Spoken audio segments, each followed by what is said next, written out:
सगळ्या महामानवांना अभिवादन आणि सगळ्यांना सस्नेह जय भीम. मी मार्गदर्शक पण नाही आहे आणि मी सल्लागार पण नाही आहे आणि मी इथे मार्गदर्शन करण्यासाठी उभी पण नाही आहे.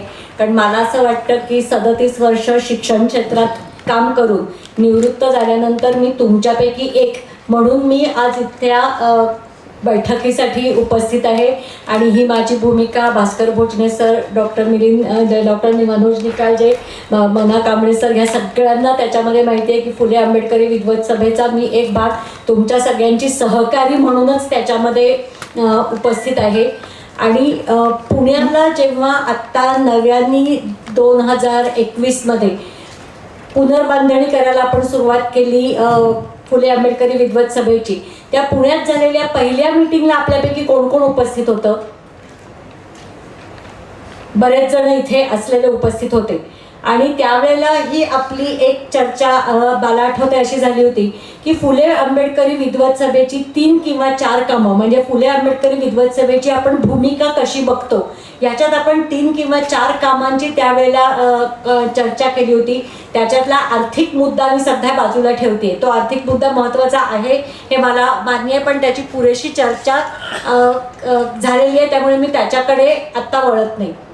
माझ्या दृष्टीने कुठलाही पक्ष जर जोमाने वाढायचा असेल आणि पक्षाने इथल्या जनमानसावरती प्रभाव पाडायचा असेल, इथल्या मीडियावरती प्रभाव पाडायचा असेल आणि स्वतःचं एक अस्तित्व आणि स्वतःची दृश्यमानता वाढवायची असेल तर त्याच्यामध्ये जशी एक ग्राउंड लेवलला काम करणारी, पक्षाला कमिटेड असणारी, पक्षाला बांधिलकी असणारी, धाडस असणारी, वैचारिक स्पष्टता असणारी कार्यकर्त्यांची फळी जशी ग्राउंड लेवलपासून राज्य कार्यकारिणीपर्यंत लागते, तसंच कुठल्याही पक्षाला दिशा देण्याचं एक महत्त्वाचं काम इथल्या सुशिक्षित, बुद्धिजीवी, स्वतंत्र विचार करू शकणाऱ्या आणि आर्थिकदृष्ट्या कोणावरतीही स्वावलंबन नसणाऱ्या मध्यमवर्गीय कार्यकर्त्यांकडनं आणि विचारवंतांकडनं होतं.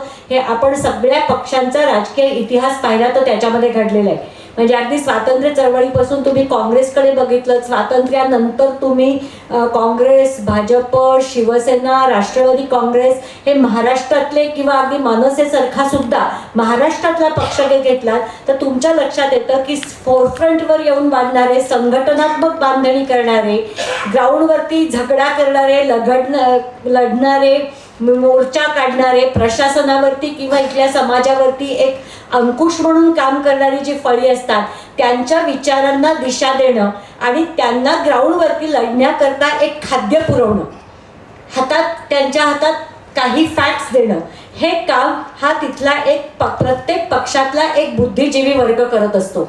मग ते दरवेळेला काही शिक्षक आणि प्राध्यापकच असतात असं नाही, तर अगदी तर ते वेगवेगळे वैचारिक पातळीवरती काम करणारे अनेक लोक असतात. त्यांची मी नावं आता सगळ्यांची घेत नाही, पण तुम्ही पाहिलं तरी तुमच्या लक्षात येईल. म्हणजे तुम्ही राष्ट्रवादी काँग्रेस डोळ्यासमोर आणलं, मनसे डोळ्यासमोर आणलं, शिवसेना डोळ्यासमोर आणली, काँग्रेस डोळ्यासमोर असली तरी प्रत्येक ह्याच्यामध्ये त्यांच्या पक्षाच्या वतीने मांडणी करणारे, स्पोक्सपर्सन म्हणून जाणारे, फेसबुकवरती लिहिणारे, त्या पक्षाचा जाहीरनामा लिहिणारे, ही सगळी लोक ही कुठल्या तरी एका वैचारिक क्षेत्रामध्ये किंवा बुद्धिजीवी क्षेत्रामध्ये काम करणारी असतात.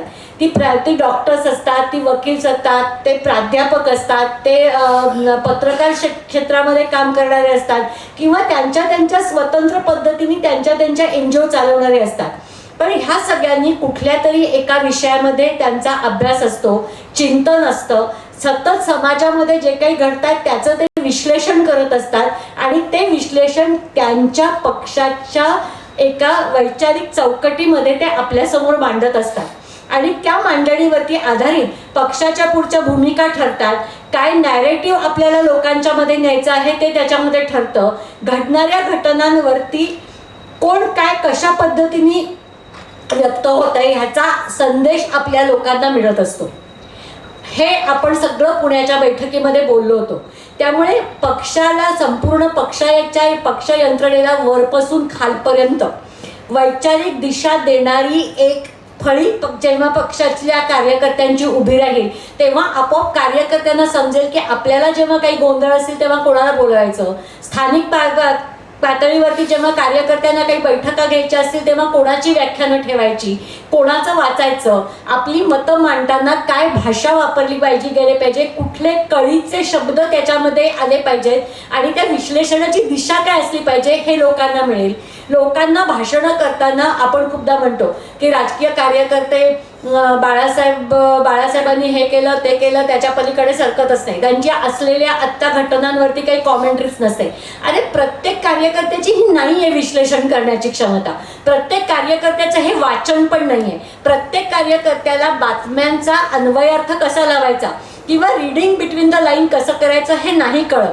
पण ते कळणारे आपण आहोत आणि आपल्याला जर ते कळत असेल तर आपल्या वेगवेगळ्या माध्यमातून कार्यकर्त्यांच्या पर्यंत ते पोहोचवणं हा त्यातला सगळ्यात महत्त्वाचा भाग आहे.